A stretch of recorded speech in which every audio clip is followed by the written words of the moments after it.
Hello and welcome to the Overland Journal podcast. I am your host, Scott Brady, and I'm here with a longtime friend, incredible overlander, experienced individual, Sean Gorman. He is the founder, CEO of Sea to Summit Experiences, a longtime collaborator with Land Rover and other vehicle manufacturers. He's responsible for most of the notable vehicle launches that we have here in North America and around the world. Him and his team of individuals conduct training and other support for manufacturers as well. And then he also provides a lot of engineering and driving feedback to manufacturers on the capabilities of their cars. In addition to that, Sean is extremely well-traveled, and he has some very interesting experiences that I think we're going to all enjoy taking away from this conversation. And for those of you that are watching on YouTube, it's going to look like I got kicked in the face by a mule. And that's because I have a tooth abscess right now. I had a root canal a couple days ago, so you can all feel sorry for me.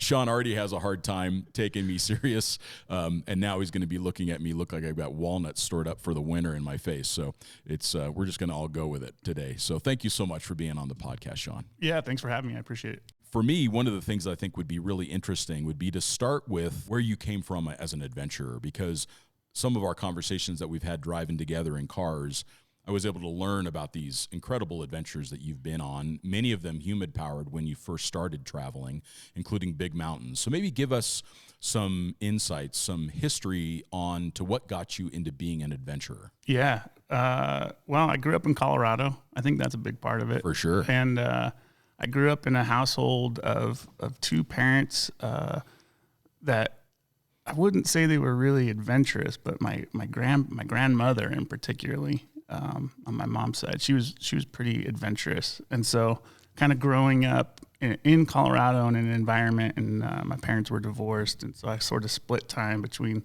Denver and then up in the mountains. And I think I'm also, I always hate to say it, but I'm an only child. So, you end up kind of figuring out ways to fill your time. And for me, that was just being busy and doing stuff. So I never really went out trying to be adventurous. It was just sort of what happened, sort of a natural progression. And I was lucky enough to go to this private high school up near Aspen. I kind of describe it as a combination of a kind of a hippie school, but it also is like a real work-life balance type of school. And so for me, that was really my indoctrination into understanding that you can work hard and you can play hard and you can kind of do what you need to do. And maybe there's some alternative paths other than the kind of traditional American study path. You do this, you go to college, you graduate, you live to retire, that kind of thing. Sure. And that's really, I think, where it started. And that's where the climbing started was, it's a climbing and really, that's alpine climbing. So big mountains and 14ers in Colorado. And then that turned into, stuff here in the States, taller stuff. And when I was in high school, we did a school trip and did Denali. It was just that kind of school, which is incredible. Yeah, that was like the school trip was Denali. Trip, yeah. And for those that are listening, Denali is the tallest mountain in North America, and it is a legitimate accomplishment by any standard, but certainly more so as a student in high school. Yeah, and it's funny because I didn't really think much about doing it. It was sort of on a whim. He was like, "Oh yeah, that sounds interesting. Yeah, let's do that." And then I just really enjoyed it, and then honestly the rest of it just turned into like a lot of networking. It was, I didn't grow up in a household where I had a lot of financial means, and things would just pop up. They would just, I would make a friend, and it would turn out they were the head of Outward Bound or something, Sure. And then that would open some door, and then I'd go do that. And then that would open more doors. And then and actually that's how I've gotten to where I'm sitting right now. It's just really just a series of events that have all just sort of led to it.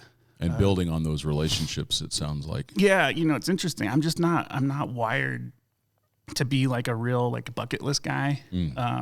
I don't have this like laundry list of things that I feel like I must do in order for my life to feel like it's complete. I kind of plan a few weeks ahead or a month ahead, 2 months ahead, and things always fill in the gaps and Sure. And they always seem to be really cool, and they present themselves in ways that I don't know. It becomes more meaningful in a way because you didn't really. There's no expectation assigned to it, right? Yeah, sure, that makes sense. I don't really know what I expect for something to happen because I don't really know what's happening next. Yeah, and you're not putting too much emphasis or weight on the future, which doesn't allow us to be in the present. And I think that's one of the challenges I know that I struggle with is I'm so goal-oriented and future-oriented that oftentimes I miss all of the moments in the present. And it isn't that I don't go through that, because obviously you do go through the present, but if you're always thinking in the future, or in my case, if I'm always thinking towards the future, then I'm not able to fully immerse myself in what's happening in the moment. And it sounds like you found some ways to be able to do that. I try to do that. Yeah. I mean, I just think it's so easy to assign, these ideas of what we think we're going to experience. And then really the experience becomes into whether or not you've met those expectations or not. Sure.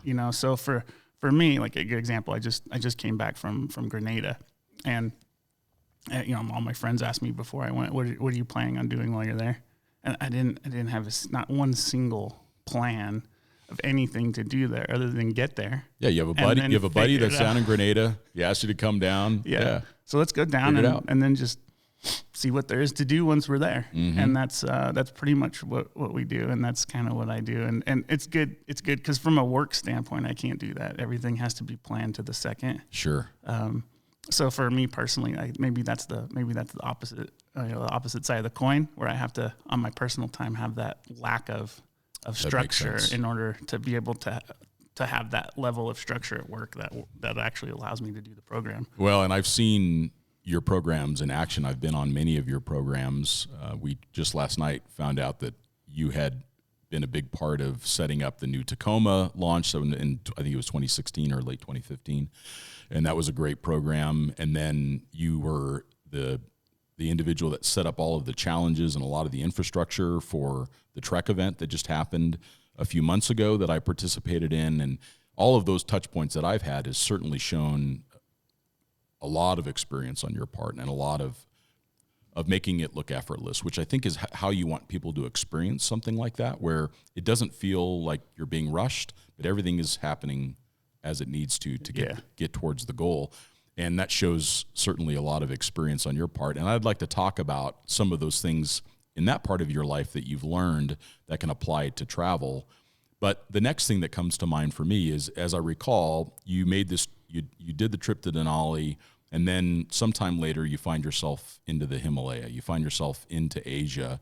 Yeah. Talk a little bit about what were you trying to accomplish when you were there? Were you there to climb mountains? But I know that you came back changed as a person. Talk a little bit about what happened in that place. Yeah, so let's see, in the early kind of mid 2000s, a really good friend of mine actually that came from Land Rover. I mean, not from the corporate side, but really a Land Rover enthusiast. Him and I became really good friends, and really good, amazing climber, really. And I think he's got 7 or 8 or maybe even 9 Everest summits, and wow, just traveled around the world climbing all the time. And it all kind of started with him asking me if I could help fill in a little bit on a program, and like, okay, yeah, I guess I can do that.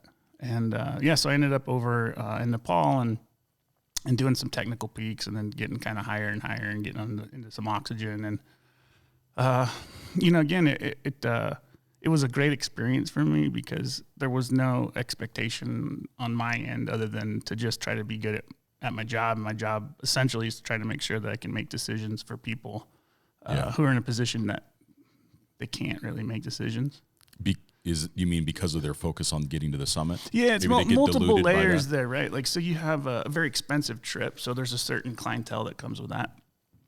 You have a lot of people who are used to being, they're doctors and lawyers and CEOs and heads of business and things like that can afford to, have an extra $150,000, $200,000 to go blow on a climbing trip. And to them, it's really important, right? Because they've assigned part of their identity to it. Yeah. So it takes a certain kind of knack to be able to figure out how to communicate to people. And then on top of that is that the lack of oxygen in and of itself gives you the inability, or maybe the ability, to make bad decisions or not think about your decisions. And everybody's there working hard, the thing is that everybody trains, like they train crazy for it, but the training to climb a big mountain is not the same kind of training as it is to run a triathlon or something. Sure. And so you actually typically find that people who show up there are really used to like high burst energy.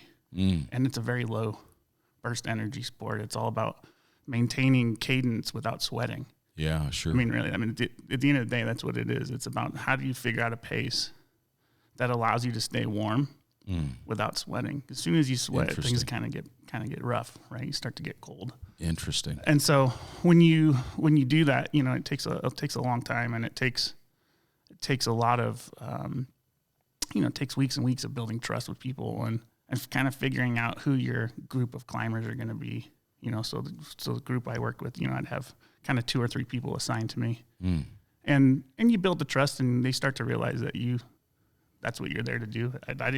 I never really cared about personally what my goal was, to just try to get people up to the top. Sure. And, you know, that actually translates a lot to what I do for work, right? It's very similar clientele, and it's also a lot of decision making and figuring out kind of how do you tell people sometimes things they don't want to hear, and how do you do that in a way that makes sense to people? Yeah. You know, because a lot of it is buy-in, just like everything else in the world. You got to get people to buy into what you're trying to explain or do, you know, and that buy-in, especially with adults, oftentimes you have to somehow figure out how to make them feel like it was their idea, right? Especially those type A personalities Absolutely. that are used to always winning or nearly always winning. Yeah. And now maybe they're only 200 feet from the summit, and you're working really hard to help them make a good decision to save their life. Yeah. And that's probably very difficult for them. Yeah, and I think the pressures have gotten harder because, you know, I mean, there's literally people who have made careers out of just doing speaking engagements from climbing Everest, and Sure. and their CEOs and their things, and they go around and they equate their climb to their climbing business and things like that, and I think that as more and more people continue to climb it, and more people every year continue to climb it, it actually makes that pressure harder on people looking for that. Sure. Because it's not like before where there was a few hundred people. Now you're talking, you know, 400, 500, 600 people a year. Yeah. Getting those numbers down. So for them, it's a big deal, and they don't want to be seen as somebody who didn't make it either. So that was, I think it's actually really translated quite well, how to take care of people, how to deal with logistics of people for a long period of time, how to get them up and down mountains. Sure. And, you know, it kind of translates a lot into what my normal job is too. And from those experiences, what did you learn yourself personally as a traveler when you started to expose yourself to those very upper limits of human endurance? And in many ways, it seems that climbing mountains it certainly requires a lot of endurance, but it also requires a lot of focus and commitment and the willingness not to quit. You know, obviously if you have to quit because you're not going to make it in time or whatever, but there's certainly people that have accomplished these incredible physical feats because they have been so determined, and they've pushed through the pain, and they continue to strive towards that goal. What did you learn about yourself, and how did that start to translate to you as a traveler climbing those big mountains and having those very otherworldly experiences? This is a place where humans don't survive. Yeah. Yeah, you know, I think for me personally, it was sort of my first foray into and actually sort of feeling a meditative state. You know, I'd climbed a lot before then, but it's kind of different when you're climbing for days and days and days and days on end. And also, when you acclimatize and you go up and then you go down and you go up and then you go down, you do this over and over and over for a month, you know. It changes your mindset. You know, it's where we're kind of used to that in overland travel too, right? Like we kind of are going from point A to B, but can you imagine if we did a trip and we went from A to B to C to B to C to B to A to C, you know? And that's the way that we progress. It's a real different thing because over a period of time, every single time you do one of those acclimatization kind of up and downs, you start to focus on different things. You know, the first time you do one, it's like every step is a challenge. Everything, right? You feel every seam in your glove. You feel every hot spot on your foot, everything. And then after you do them a few times, the next time you're looking at the snow, you're looking at the ice, you're looking at your partners, you're looking, the third time you do it, you're looking at the sky, and you're looking at things around, your scope gets bigger. Got it. Because you're not thinking about the details as much, right? And there's something really, like I said, meditative about that. Whereas, your focus, you kind of get this single point of focus, and then you can open it and close it as you need to. And I think that's a pretty amazing place to be. And that, in my mind, just listening to you say that, it immediately translates to this goal that we all have of travel, where if you can limit the amount of equipment that you bring along, the gadgets and the things that distract you, then you're not it's like you said, the seam in the glove or the hot spot in the boot. The fewer things that we surround ourselves with that distract us from the experience, the better trained and competent we are as travelers, which means if you're doing a lot of vehicle-based travel, remote vehicle-based travel, that means feeling comfortable doing recovery, feeling comfortable driving in various conditions, feeling comfortable that you understand the vehicle and that you can service the vehicle in the field. It seems to me that the more that we can check those boxes off and feel settled around that, the more that we can notice the snow and the more that we can look up and see the sky. And that's a really interesting thing, because I think back on the big endeavors that I've done, there were so many details and there were so many moving pieces that I had very few opportunities to look at the sky. Yeah. And whereas in recent years, my trips have been much more intentional and much fewer moving pieces, and I've had more chances to check out the snow. And so that's a really interesting analogy that you've brought up that I think people can really learn from, is minimize the distractions and then make sure you have enough competency in the well to where you can actually look around and see what you're doing and enjoy that experience. Yeah, it's always hard. It's hard internally, right, to remind ourselves that no matter what we're doing, what we're currently doing is what we're doing. Yeah. Like we get, and I think some of that's a kind of American culture. True. We get so focused on like, okay, so I'm here and I can see up there. That's actually what I need to focus on now. Like, well, then what happens when you get there? Yeah. And the next thing you know, you've just blown everything, just focused on everything that's next, and I think, it's like I think it's a good example, with travel, is that the more prepared you walk into something, the less surprised you are, right? Mm-hmm. And we know that, especially as adults, the way that we don't handle surprise well, right? We go into kind of a fight or flight thing, and we're fortunate if we can get ourselves into a position where when things pop up, you don't really get rattled. The rattling comes in because your brain hasn't gone into fight or flight. It's just handling, working the problem, right? Yeah. Because I'm sure you're the same as me. You run into things all the time that you've never experienced before, but it doesn't stress you out because you're not. It's like, okay, well, I can figure this out. This isn't really that big a deal. And that's probably it. I mean, I don't oftentimes feel rattled anymore, only because I've had enough times being rattled where nothing really bad happened. Like your body eventually realizes that this is unexpected, this is a surprise, this is a potential problem, but it's not a problem yet. And it probably will become a problem if I don't start doing something about it now. That's what I've noticed, is that maybe that cascade of events, which is very much a climbing ethos of, if you start off with a hot spot in the shoe and you keep climbing and you don't address it, and then now you're climbing slower because you're in pain, and then all that starts to decline, compounds into a very serious problem. So no, I think that is so important to remember, is let's do what we can to allow us to feel settled. And that a lot of times that's just not being so focused, like you said, on this lofty goal, or being so focused on, I've got this new widget that I'm bringing along on this trip, and now this new trip is all about that widget. That's such a distraction. Yeah. Well, how many times have you been on something where, like, I was on a trip, a couple years ago now, and a guy had just gotten a new fridge, and he couldn't get his phone to pair to it. Yeah. And so he was just thrown off for like days, so here we are in this amazing amazing place, doing really cool stuff. And the whole time he's like trying to figure out how to get cell service so he can contact the manufacturer to figure out what he needs to do so he can see what his fridge says on his phone. I just wanted to throw it out, I was like, dude, it's a fridge. Yeah. Open the lid. Is the beer cold or is the cold, beer? Yeah, we're fine. Have some fun out here. It's not about just I think that's what people get caught up with a lot, right? Is they go and they buy a whole bunch of stuff. They want to get out in the backcountry with it.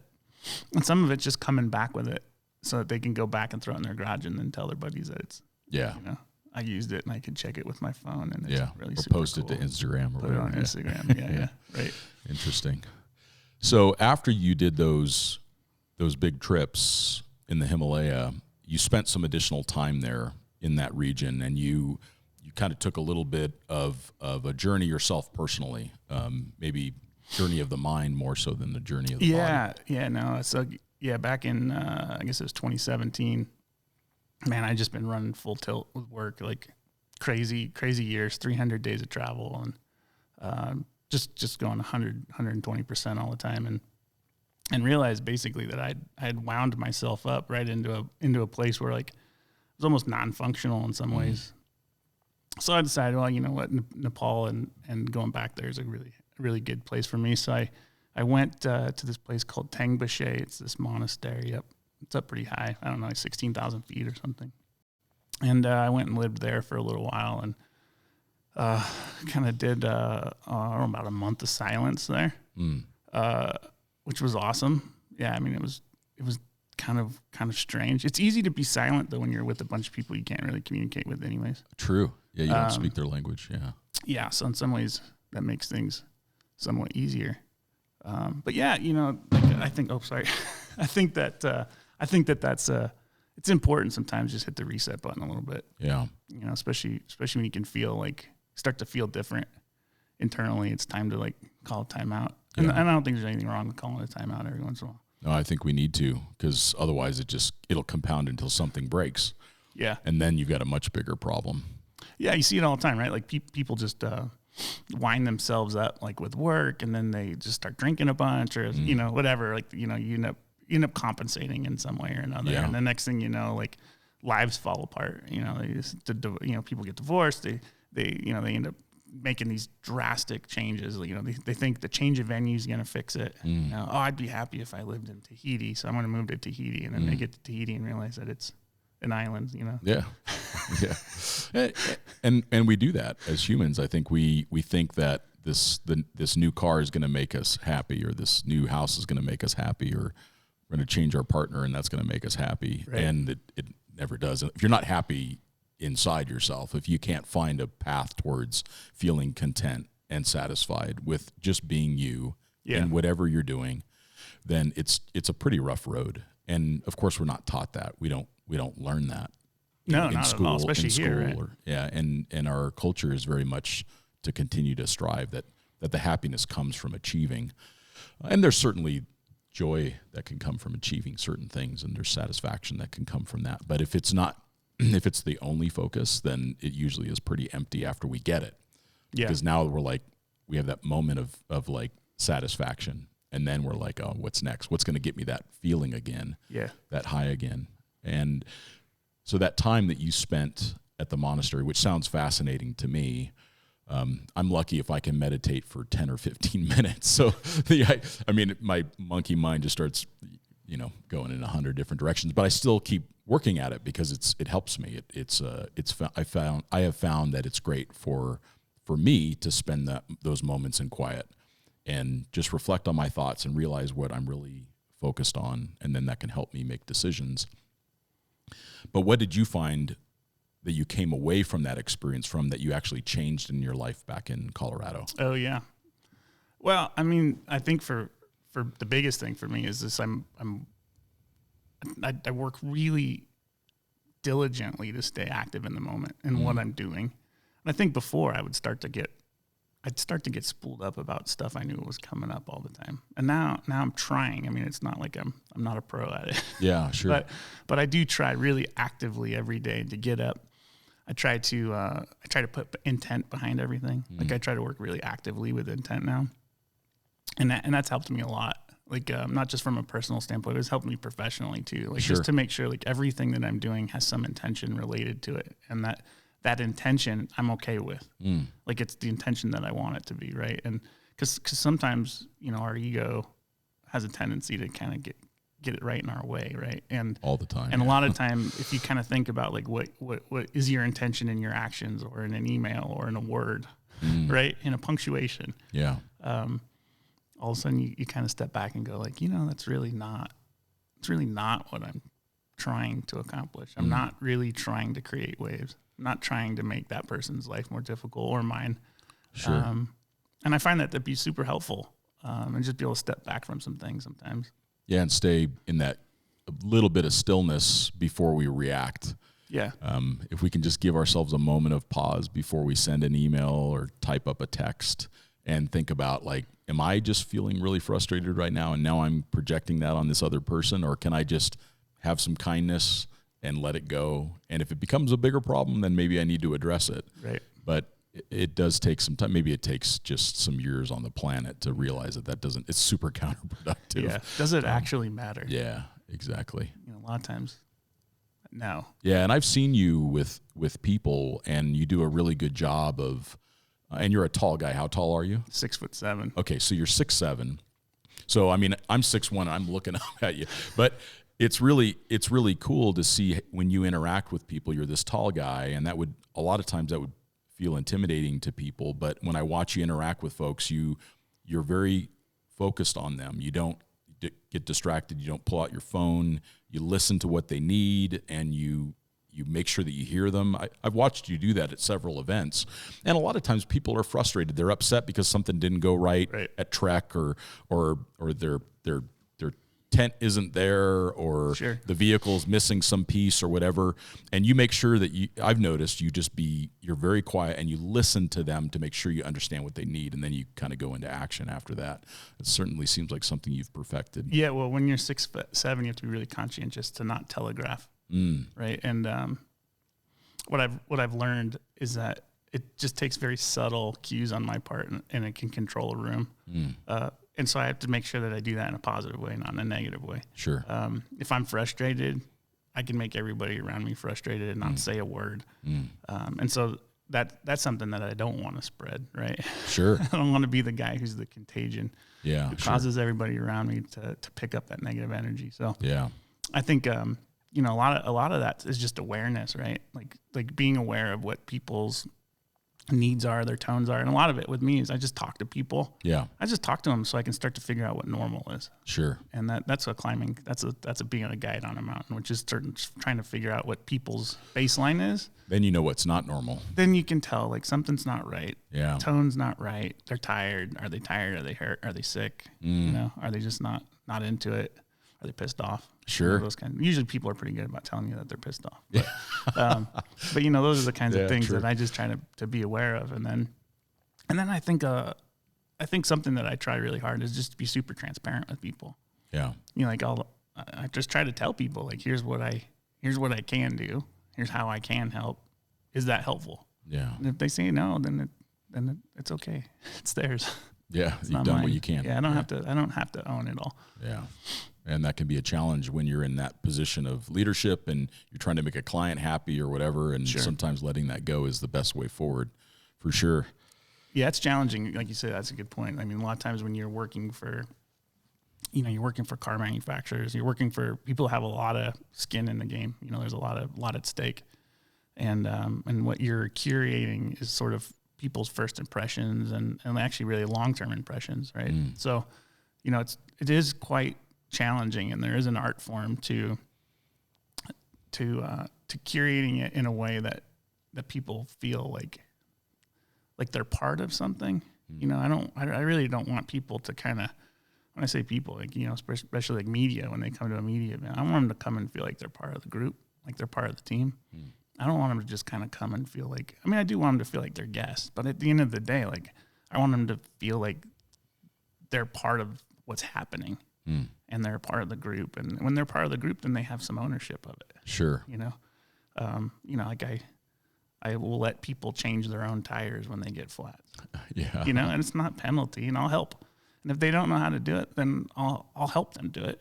Sure. But I'm not going to usually be the first person to run over and be like, here, just watch me do the work and then do it again.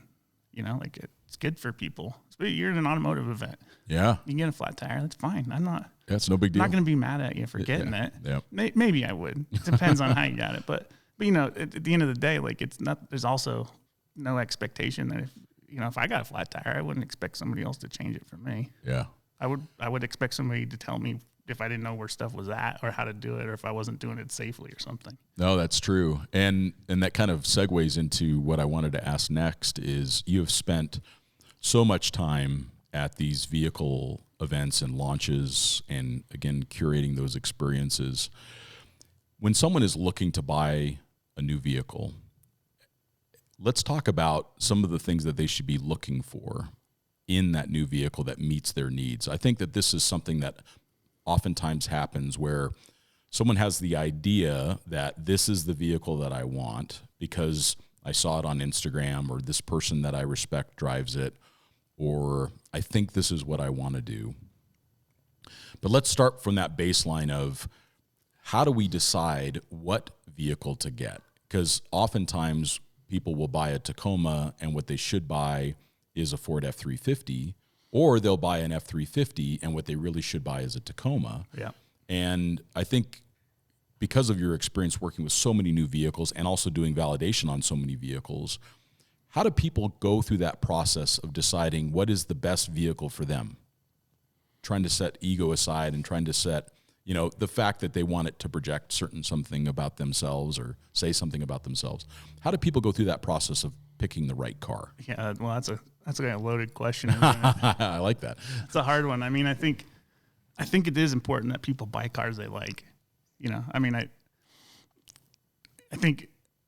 Okay, so if we step back from cars, right? I think step one is to realize that most of the cars we buy we don't need. Most of us do that. Sure. If we all just bought cars we need, we all probably drive a Nissan Leaf back and forth to the grocery store or drop our kids off at school or whatever, right? Like, so I always say, like, if you're going to buy a car, just figure out how you're going to use it first. And the reality is if you're going to use it to drive to work, then buy something that you're like really comfortable. And especially like if you live in Southern California. Yeah, you're going to spend a lot of time in that car. Yeah, you're going to spend 4 hours a day in a car. I would probably focus on like what kind of car fit me the best, like a shoe. Yeah. And figure out like what can I sit in for 4 hours a day and still function. Yeah. And then go from there. I think where we can get hung up is it's like, I'd love to have a Gladiator on 37s and then it turns out what you actually do is you sit in traffic for 2 hours a day. Yeah. And you drive in the snow, and on the weekends, you drive to and from the ski slopes or something, and maybe 2 or 3 days a year you actually take it out to stretch its legs a little bit. Mm-hmm. And then you can easily get caught up into this sort of conundrum of building cars right into their point of their incapabilities. Yeah. Right? Like, I wish I had more power. So you put more power in it, but then you're like, I can only go 100 miles on my fuel tank now. Right? I mean, Defender's a great example of that. So you take a Defender 90 and everybody knew they were always underpowered V8s, and now they put LS in it. It's still a 15-gallon gas tank, right? So now you're great. You're still stuck at 120 miles. Like you can't re-engineer the car into perfection. So for me, I think a big piece of it is just how are you actually going to use it? Like, what are your actual needs for the mission? And the reality is, if you spent a lot of the time and money that you did on your car into skills, you could probably take most cars that are even marginally capable and do really great things with them. I mean, I find that, right? I grew up, my first car I still have, a 1961 Land Rover 2A. And I wouldn't put it high on the capability chart. Like if you drew a scale 1 to 10, it's not really very capable on road. Yeah, it's kind of uncomfortable. It's definitely not capable in the winter. It's like being outside. It's really hot in the summer. You have to know how to drive it off road. In fact, if you don't know how to drive it off road, you'll just end up fixing it. You just fix it all the time, right? So on a scale, it's actually low on the capability. You have to know what you're doing in order to do anything with it. It's super fun. Yeah, and I love it. But, if somebody said, hey, I want to drive a car down to Baja, it wouldn't be the car I would tell them to take. It looks cool. For sure. It's a story. No doubt. It's something to talk about. Yeah. But, it's probably not the most intelligent thing to do. And the flip side of the coin is that, of course, I do a lot of stuff with the Land Rover stuff. So constantly you get fed, these cars are too complicated.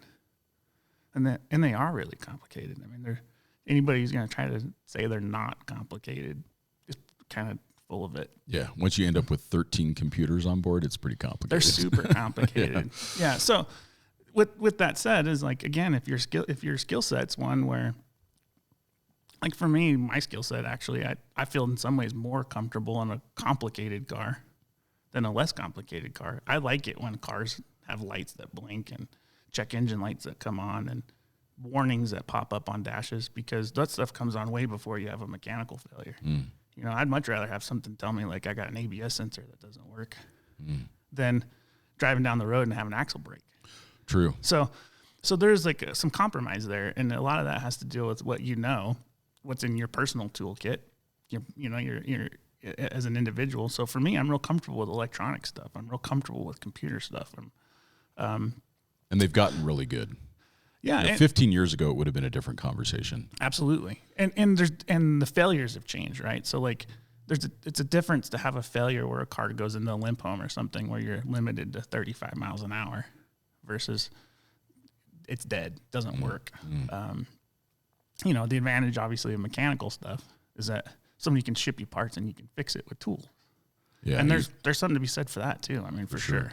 Yeah, for sure. So it's sort of like, how do you find that balance, right? And I think those cars that people really are attracted to, particularly in the overland world, are the ones that do fit that balance well. That kind of fit. I was like I'm into motorcycles too, right? So I have this 1150 GS Adventure. To me, like that's why I like that bike.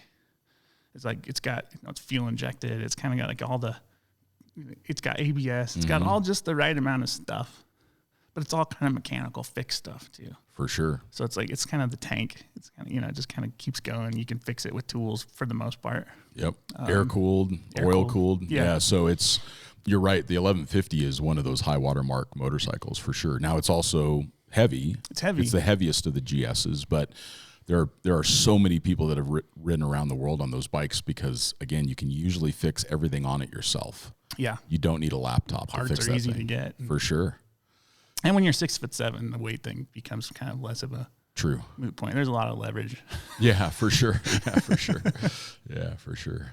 Yeah, I think that on the vehicle selection side, what I've seen is, and you make a really good point about you need to like the car too, because life isn't supposed to be like take the safest path or the thing that makes the most sense. I mean, because the end is certain, so you might as well have some fun along the way. Yeah. So you're right. I think having a vehicle that turns you on in some way is a good idea. But then also maybe putting some framework around it so that way after you make that initial purchase and you feel super excited that you just got this Ford Bronco or whatever, that it's also going to work for you. I mean, if you have a family of 4 and you're trying to overland in a Ford Bronco, it's probably going to be a bit frustrating for you and your family. Whereas maybe what you need is a Dodge Power Wagon with a trailer or something behind it so that you can actually travel comfortably and your kids want to go back out with you again the next time. And I think that what I've seen in recent years is people are actually starting to do that more. Mm-hmm. When we first started Overland Journal, the vehicle that most people aspired to was either a Defender or a Land Cruiser. And a Defender or a Land Cruiser they're very effective vehicles for what they do, but they don't actually meet the needs of most people. They both get fairly poor fuel economy, particularly if you're looking at an NAS 110 or something like that. They're not very comfortable at speed on the highway. Like an 80 series Land Cruiser struggles. They overheat. They don't do well. They burn a lot of fuel because they weren't meant to go 80 miles an hour. They were meant to go 80 kilometers an hour. Both of those cars were meant to go 80 kilometers an hour, maybe 100 kilometers an hour. So maybe 62 miles an hour is what they were meant to do. Yeah. And now when we expect them to do all these other things and we load them up with a bunch of accessories and big tires and roof racks and roof tents and everything else like that, everything really starts to not work well and you end up really frustrated and then you see them for sale. on Bring a Trailer or Expedition Portal or something like that. You see them for sale pretty soon thereafter, because they just don't work well. Whereas if you start off with a vehicle that has the attributes that allow them to be used how you use a car, then I think the outcomes are much better. Yeah, well, yeah, and right. I think a lot of times what you find, you go buy a used car. You know, these used rigs are great, right? Somebody usually puts in a ton of time, a ton of money, and they're usually basket cases. They, you know, yeah, there are wires everywhere. Like a bird, you open the hood, it's like, oh, it's a bird's nest under here. You know, just stuff everywhere. They're great. They're great finds if you know what you can kind of pull all that stuff out and start fresh, because people just get super frustrated, super frustrated. Yeah. And then they end up selling it just because of the last thing that broke the camel's back, and it's usually something minor. Yeah, absolutely. I mean, I got a friend, and he's like the most ADD guy with cars I know. He honest to God, he probably buys like 8 cars a year, maybe more. It just doesn't stop. Like, he buys one and he's like, oh, this is perfect. It always starts the same. This car is perfect. This is a keeper. And then 2 months later, he's like, yeah, I got a different one. Why'd you get different? Well, the AC didn't work quite. You know, like, it just wasn't, it couldn't keep up in the summer. It's too hot. So what'd you get? I got another one, but it's got a different AC system in it. So it's good. All right. You know, it's like, at some point, you're like, you know, maybe it's just the wrong car. Yeah. You know, it's just the wrong model for you. You know, and then I think the other part too is like, if you're going to build a car to like do an around the world trip in, you could probably think about maybe buying that car and building it, and then just buying something cheap as your car, right? I think that's another challenge that we run into sometimes, is that, again, people will go and put tons and tons and tons of money, put $150,000 into a $30,000 car, and they're like, that's great, I take it to work, I can do this and that, and it's like, why? What's the cost per per mile on that? Yeah, like, why? You know, like, if you start building, I mean, an around the world car, that's a specialized rig, right? I mean, that's a pretty specific mission. And I think here in the States, in particular, you know, like, I know where I live, so I live just outside of Boulder. We see it a lot there, where there's a lot of cars that are kind of not very good at anything. And I think I always blame it on Moab. I love Moab, right? But Moab's an off-road site. I mean, it's four-wheeling. It's designed to push cars. Off-road amusement park. Yeah. And a beautiful one at that. It's amazing, and I love it. And but at the same standpoint is, like, if I were building a car to drive to Baja, it wouldn't probably be the best Moab car, and the best Moab car wouldn't be the best Baja car, because they're different things, right? I'm looking for different kinds of traction and different kinds of protection. You know, Moab, we do validation testing in Moab, and you know, everybody thinks it's because of traction, but it's not really. I mean, we have lots of traction there, but what we do there is we test validation for durability there. You know, everything you touch hurts a car. It's designed to bend, break, tons of torque. You know, there's probably more torque in the driveline components in that kind of environment than anywhere. Well, more than the street, right? There's more friction than the street. So, you know, if you can build a car that's really good in Moab, it's probably not going to be the best car for a big, long slog. You know, the gearing is going to be wrong, the tires are going to be wrong, all that kind of stuff. So it's easy to do where I live, build something that's like really good in Moab, but then you want to go do some crazy trip on it and then complain about it. You know, put a roof tent on it, right? That's one way to make your car really struggle and stuff. Struggle with everything, just about. Yeah, you can't fit here. You can't go to the airport. Yeah, it's so capable you can't actually go to the airport because you can't pick anybody up. That's true. Yeah, that's so true. You can't ski anymore because everything's parking garage now. You can't fit in there. You know, it's just it's horrible. Yeah, you got to know what your purpose is, for sure. Yeah. So when someone, let's say they kind of pinpointed, this is what I'm looking for. I'd like to buy. Let's use the Jeep Wrangler Gladiator as an example. So I'd like to buy a Gladiator. When someone starts to test the vehicle, what are some of the things that you think people should look for? Because you do this all day long, validation, and you're looking for attributes in the car. If they can disconnect their emotion around purchasing the vehicle, what should they be looking for in how it behaves, how it performs? What are some things that they should be looking at as a priority? Yeah, that's a great one. So, I mean, one of the things I always think about, even when I'm doing validation testing, is that if something is calibrated well, and to be fair, somebody who's buying a car shouldn't really be thinking like, oh, this thing's calibrated well. but it still fits into the same thing, which is that if it's calibrated really well, you probably don't notice it, right? So like if an engine, actually transmission's probably a better example. So, if you get in a car and you drive it and you don't ever even really notice the fact that it has a transmission, it's calibrated really well. You shouldn't really notice that it shifts hard, doesn't shift, downshifts weird, locks up weird, has strange, same thing. The whole car's that way, right? Like sounds, if you notice initially that something bothers you in the first 15 minutes of driving it, it's going to really bother you when you own it. If you can hear the road, if you can hear the tires, if you can feel the seats, if the steering wheel feels that's kind of a weird feeling in my hand. If any of that stuff you notice right away, it's going to bug the hell out of you the whole time. That's so true. And a fun example of that, we got the Bronco here to test. So I drove the Bronco. There were some things that I found about it that I didn't care for, and there was a lot of things that I liked about it. And then Matt Scott drove it. And he's like, hey, man, I couldn't own this car. I said, why? He says, it whistles. It's so loud, the top. And I'm like, oh, that's a blind spot for me. I have hearing loss from the military. So I did not hear the whistle that he heard. So it made me realize like, oh, that's actually kind of a blind spot for me in my evaluation is like when it comes to vibration, harshness, those I can pick up. But when it comes to noise in a vehicle, I'm probably not the best one to take a look at it. So that was a realization for me that you're right. I mean, Matt literally, he's like, I really like the car. It looks super cool. It's super capable. I couldn't drive it because the top is so loud. Yeah. It's funny. I mean, I notice in myself that I'm not critical, but I notice everything in a car. That's what you're being paid to do. I get in every car and I'm like, let's see, right rear tire is out of balance. Yeah. The brakes pulling slightly to the left. The alignment caster is off slightly. Sure. Like I just must drive my wife nuts. I just get in it and she's like, what do you think? And I'm like, yeah, it's good. It's great. Yeah. Yeah. So, but you're an engineer. That's how your mind works. Yeah. I mean, well, yeah, I guess you're right. I mean, that's what they pay me to do, right? Is to look at things and see areas that there's room for improvement. And then try to help figure out if it's worth improving. That's a big part of it. Yeah, for sure. Is it worth the investment to make that different? Yeah, and I think that's the challenge, right? I mean, and it's kind of part of why I do like working with Land Rover a bit. Is they put a lot of effort into stuff that other manufacturers just kind of accept.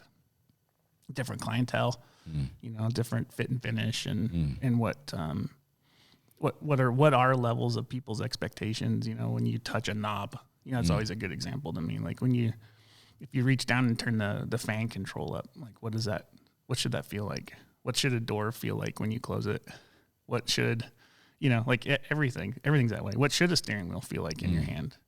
Like what do the finishes actually matter? Does it need to be cushioned? Is it too hot? Is it too cold? Is it, that's all interesting. That. There's a lot of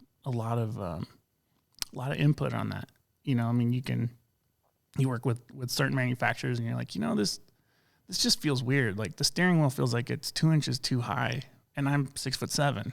How can that work for somebody who's 5'5"? And they're like, kind of like, okay, yeah, whatever. Not an issue. Like we were talking about last night with the Brute, right? Yeah. I mean, I love Jeeps, but they have that huge tub and the tub is a pain in the neck. I mean, I don't know anybody who thinks that the tub is a great way to get in and out of a car. It's tough. You're always flopping your legs around trying to get your legs in and out of the tub, and, but it's just, we sort of accept that. And it is what it is, but.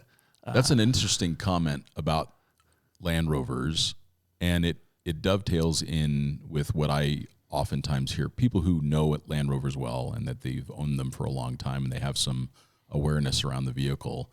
You'll most often hear that a Land Rover is at its best when it's near stock. And that has been true for back to the Series 2A that you have. And then you also have a 109 too. You have a couple series trucks. Yeah, so I have a 109. That's the 61. That's the old one. Yeah, and then I got and then 86 Defender 110. And then I have a 94 NAS 90. Yeah, my wife drives a Series 2 Discovery. Perfect. Then I got a diesel Nissan truck too. Nice. Well, I realize that the more Land Rovers that I've owned, the more I've been inclined to keep them as close to stock as possible. And hearing you talk about that validation being very important to Land Rover, it now makes more sense.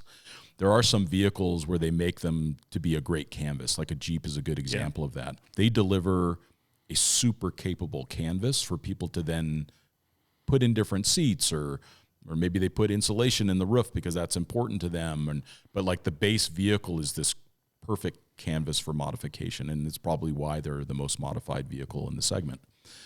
And then you have a vehicle like a new Defender, which pretty much anything that you do to that car, other than a slight change in tires, maybe you do a little bit of a Johnson rod style lift where you get maybe 30 millimeters or 20 millimeters more out of it for ground clearance. If you do much more than that, the car starts to not work as well. Yeah. You know, it has a fixed amount of articulation. It has a fixed amount of wheel travel. And if you start robbing too much extension travel to gain compression, then it's going to start not working as well. So I agree. And even the Defender behind us here, it is stock. Yeah. I mean, there's not a part on that vehicle other than the rock sliders that wouldn't come from the factory. You know, the snorkel's a Mantech, the front bumper they put on their special vehicles. It's all stock, and it works best, I found, in that condition. Yeah. Well, and that's probably especially true because you've got a lot of skill set to be able to drive it. You know, and I think that that's where a lot of modification comes from, is that you have kind of two options, right? You can either learn to become good at your craft and learn how to actually manipulate a car, or you can just make a car so that you can bounce off of stuff. You know, you can put bigger tires on it and put bumpers and sliders and skid plates and lockers and everything. You don't worry about it. You just go, right? So it turns into a point and shoot. And we see that all the time. I mean, Moab is the perfect place to see that. You just go run Hell's Revenge on a Saturday afternoon. You can just tell how people are by looking at their car. You know, I mean, I take a Vogue on Hell's Revenge. You know, I mean, this is the totally. Yeah, we have. This car, we've taken big body Range Rovers on Hell's Revenge for sure. This car has no, and I always tell people like that. You know, we take customers who have never off-roaded before. In fact, I can think of this one woman is a judge out in New Jersey. She's, I don't know, maybe 5 foot tall, rarely drives, does own a Range Rover, comes on all these events with us. And she's terrified of most stuff. I mean, she's not a comfortable driver. And that just tells me how good the cars are. And she's not getting flat tires, and we're not banging up. And, you know, and we'll go and do a month of event with people that have never driven off-road before on Hell's Revenge and, you know, a lot of hard trails in Moab. And we might replace maybe one wheel per car at the end of that. So that means we're not even hitting wheels. We don't air down. A lot of times we air up, trying to get more rim protection. Sure. You know, we're running on 20s, 21s, 22s, soon to be 23s. You know, it's ridiculous. I'm not condoning. I'm just saying that's how it works. Yeah, it's just the way it is. It's what the consumer wants. But that translates into skill, right? So you put somebody who really knows how to manipulate a car, and my team's really good at it. So they can sit right seat, or even most of the time be outside of the car, and quickly teach somebody how to drive a car. And essentially, in some ways, it's a lot like it's kind of like driving a remote control, just from person to person. You know, I'm driving the car from outside, even though I'm not the one behind the wheel. I'm telling them where to go, how fast to go, how slow to go, when to slow down, where the tires need to go, stuff like that. It's just time and effort. It depends. You know, if you want to drive 40 miles an hour down a trail, then you probably got to modify it. Yeah. If you want to just take a stock car and go do really cool stuff with it, that, by the way, is more challenging. I think it's fun to take stock vehicles places. Yeah. That's why I still have so much love for testing stock vehicles. Is I really got to pay attention. Yeah, it's way more challenging. You actually have to drive it, right? I mean, I always take, if I do an event and I have all these different kinds of cars there, whatever the least capable car is in these people's minds. A lot of times for me, that's a Vogue. It's close to the ground, all-wheel drive, no low range. I'll take whoever's probably the best driver, and I'll put them in an Evoque with me. I just challenge them that way. Say, you a good driver? Oh yeah, I'm a great driver. Perfect. You're gonna be in the Evoque with me. And they're like, that's good.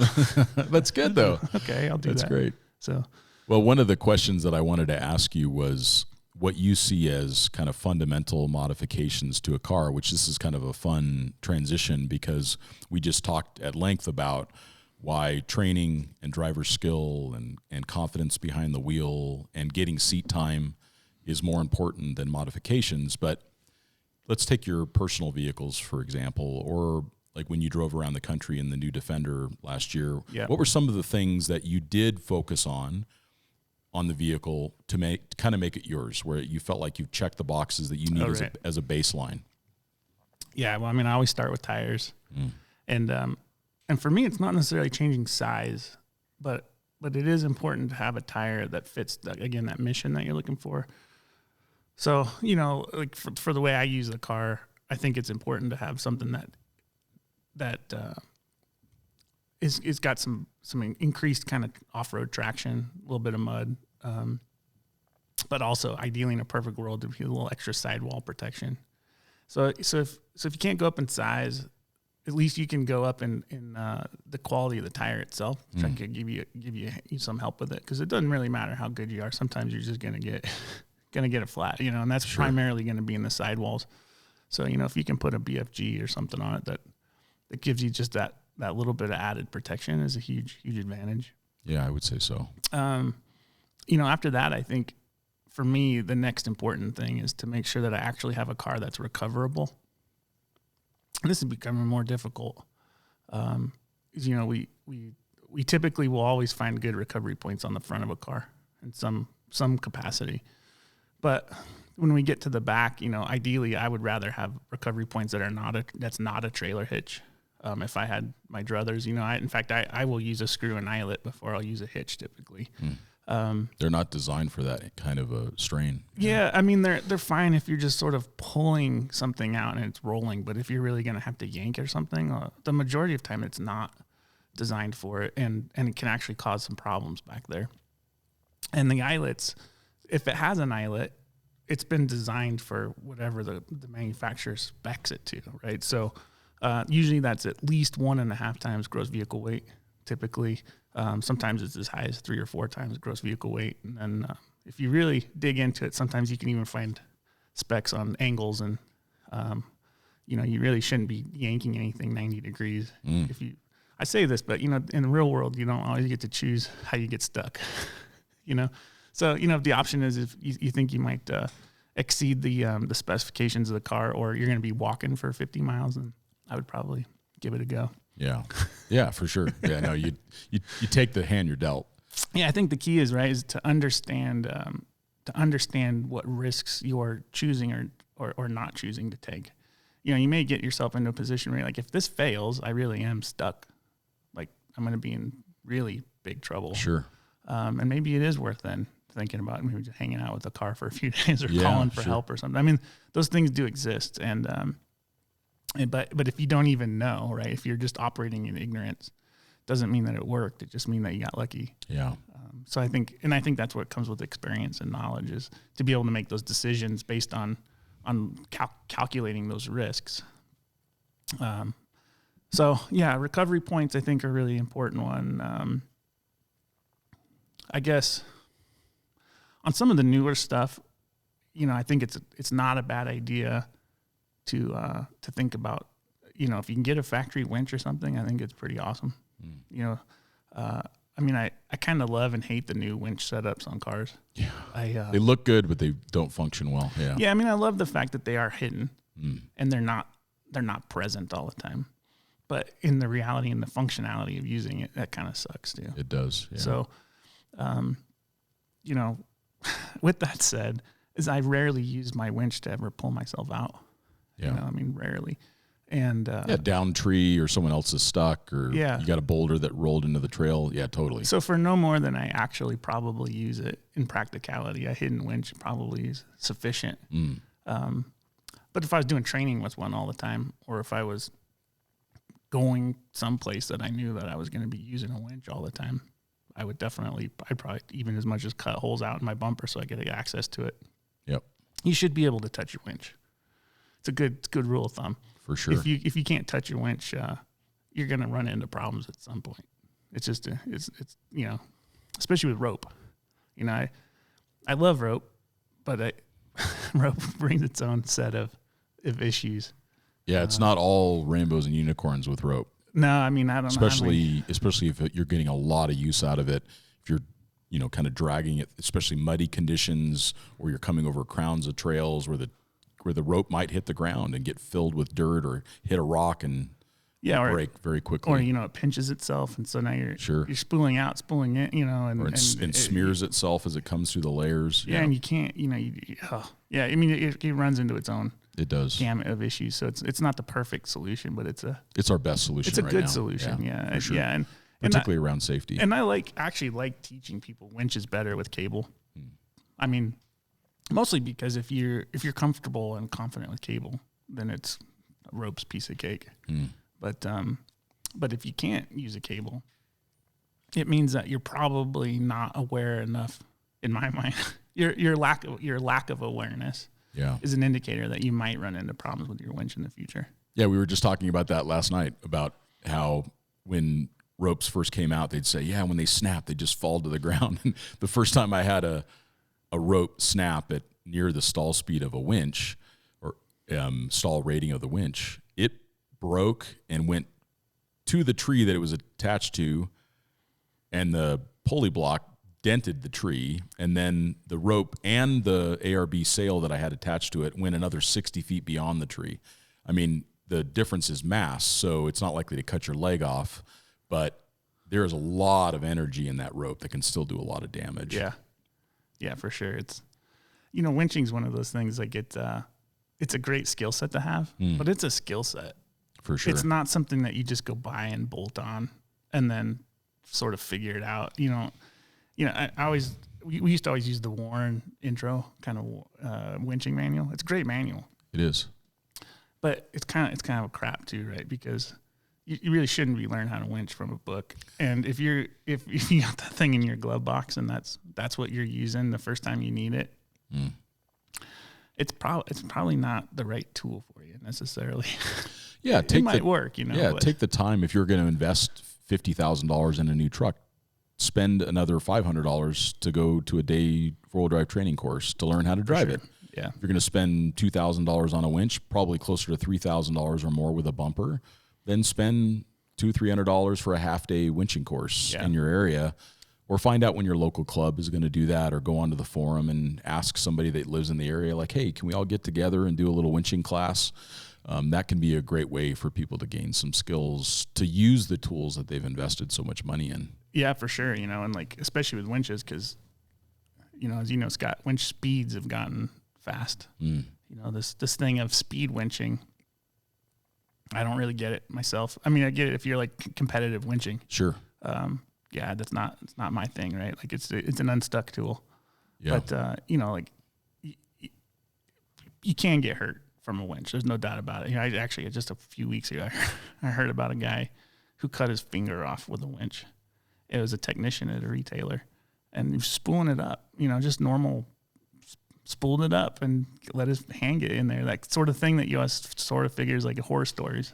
But you're like, I guess that does really happen. And so that's kind of career limiting thing for a technician to have a missing finger. Sure. That's kind of hard to recover from. No doubt. So you definitely need to know what you're doing. Yeah. Treat them with respect. And if you make the investment in that great tool, learn how to use it. Yeah. And I think that's really good advice for folks. One of the things that I like to ask in these interviews is, what is your 2, 3 favorite books that have had the biggest impression on you? It can be travel related or not, just something, volumes that have really made a difference in you. Books. Yeah. I'm all over the board with books. I like Paul Theroux books. I don't know if you ever read any of his stuff. Great. Yeah. I just, I don't know. The thing I like about, it's weird. I tend to read travel books more when I travel, which doesn't really make any sense. I know, that's true. And I'm a huge fan of just taking books from places. Like, that doesn't mean I'm a klepto or anything, but like, I love it when you go into like a hotel and there's like a bookcase of old books that people have left, and I'll just sort of grab something and read it. And so I end up with lots of books I actually have not. I couldn't even tell you what they were. I really like American history books too. And I'm reading this great book right now called Revolver. Okay. It's I couldn't even tell you who wrote it. It's really well written, but it's about Samuel Colt Oh, interesting. and sort of his progression of developing the Colt revolver, and actually the story in and of itself is it's really mind blowing in my mind, because you don't realize how much our culture, not just from the fact that it was a gun, but our actual history as a nation has been really dictated by the manufacturing kind of idea that Colt put together for his gun. And I didn't know anything really about him, and I love to shoot and stuff, but Sure. I didn't know that much about Sam Colt. But he pretty much invented this gun like in his late teens. Amazing. On a trip to India, on a boat, and Amazing. he kind of whittled this wooden revolver out that, how it rotated the cylinders and all that kind of stuff, and all these kind of trials and tribulations to try to get it patented, and we talk about political corruption now, but we're in good shape compared to how things were then. And, literally the norm then is that you paid politicians to make things get approved, and that was considered socially acceptable. But, just the whole manufacturing and figuring out how to build firearms and machinery so that they had interchangeable parts and assembly line. This is well before Henry Ford, really. Sure. But, assembly line and building factories in other parts of the world and things like that. It's really great. That sounds fascinating. It's quite a good book, actually. I like that suggestion. I think I'm going to pick that one up. Yeah, it's good. I stole it from my dad. Well, and that would make sense. My dad also loves those old Colt 45s, and he's got a couple of them, and it would be a fun one to get for him, maybe for Christmas. It's perfect timing. It's fantastic. I've just been reading it. It's a captivating book, because it's almost like a writer reading. It's like the writer is reading it to the reader. Oh, okay. The way it's written. Okay.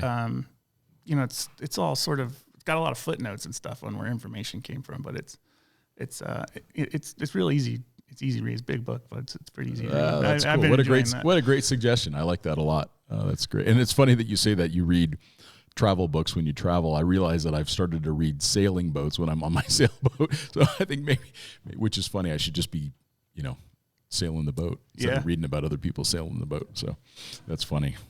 And then the last thing that we like to ask is, if someone came to you, which I'm sure has happened many times in your career, and they said, hey, I'd love to travel around the world, what advice would you give that person? Just your kind of unfiltered, practical advice about what would be their first steps or their considerations. Well, I think my first piece of advice would be don't be afraid to start local. Yeah. I think a lot of times, especially if you live here, right? Like, we are so incredibly blessed in this country. Not only do we have an incredible amount of diversity, but you could spend a whole lifetime traveling the U.S. And you would get to experience a lot of stuff, right? We have a ton of culture here. Contrary to what most Europeans think, we do have a ton of culture here. That's true. And we it's have just different. It is different, right? Yeah. And that's cool. And things that we take for granted, like the fact that we travel from state to state, and we have all this federal land, and we have access to areas that everywhere else in the world would be owned by somebody and behind a fence.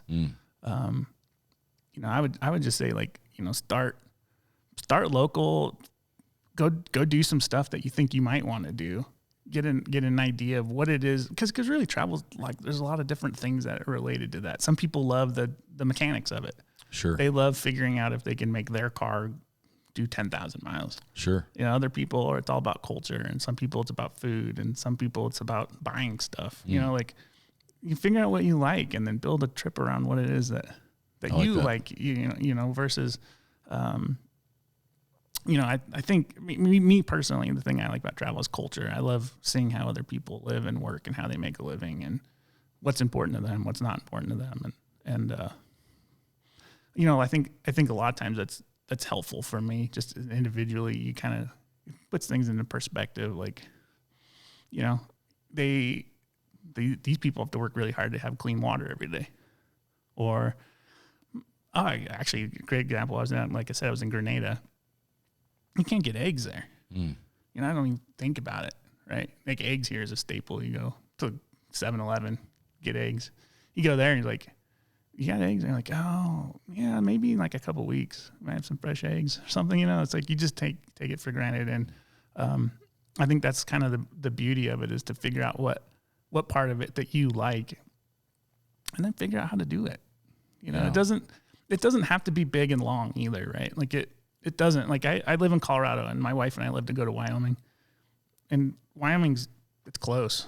I'm an hour away from the border. It's a different place. It's a different place than where I live. I mean, people are different. The train's different.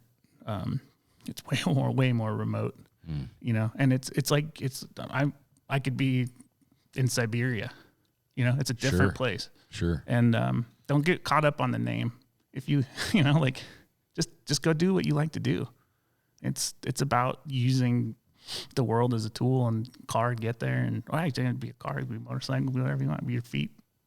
But whatever you're into, just do it. Just have fun with it. Yeah, enjoy it. Don't worry about it. You know, don't get caught up on I got to fill my passport up. You know, yeah. If that's what you decide you want to do, great. But don't let it block what you got right in your backyard. Well, and that dovetails so nicely into how the conversation started, which is being present in these experiences that we have. And I appreciate that reminder from you. And I've seen you live that way in your life.